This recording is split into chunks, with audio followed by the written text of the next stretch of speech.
Welcome to daily tooth care video series. இந்த வீடியோவில் நம்ம டூத் பவுடரை பற்றி பார்க்க போகிறோம். பொதுவாக சொரன்னு இருக்கிற செவற்றில் ஈஸியாக அழுக்கு படியுங்க. அதே இது டைல்ஸு, மார்பிள்ஸு அந்த மாதிரி இது பாலிஷாக இருக்கும்போது அழுக்கு படிஞ்சாலும் அதை நம்ம ஈஸியாக க்ளீன் பண்ணிக்கலாங்க. இந்த பல் பொடி என்ன பண்ணும் அப்படின்னா, நம்ம பல்லோட மேல் பாகமாகிய எனாமலை பாலிஷாக ஆக்கிரும். நம்ம எப்படி வீட்டில் மார்பிள்ஸ் போட்டோடனே அது மேலே ஒரு பவுடரை போட்டு அப்படியே மிஷினை ரன் பண்ண சொல்ல என்ன ஆகும் அப்படின்னா, அந்த மார்பிள்ஸ் பாலிஷ் ஆகுமோ அதே மாதிரி நம்ம பல் பொடியை வச்சு ப்ரஷ் பண்ண சொல்ல நம்ம பல் கொஞ்சம் பாலிஷ் ஆகுங்க.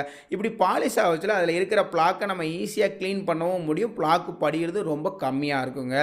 ஆனால் என்ன பிரச்சனை அப்படின்னா, டெய்லி நம்ம இந்த பல்பொடியை வச்சு பல் விளக்கும் பொழுது என்ன ஆகும் அப்படின்னா, அதோட மேல் பாகம் நல்லா தேய வாய்ப்பு இருக்குது. அதனால நம்ம என்ன பண்ணோம் அப்படின்னா, வாரத்துக்கு ஒரு நாள் நம்ம பல்பொடியை வச்சு பல் விளக்குனா நம்ம இந்த பிளாக்கு ஃபார்ம் ஆகிறத நல்லா கண்ட்ரோல் பண்ணலாம்.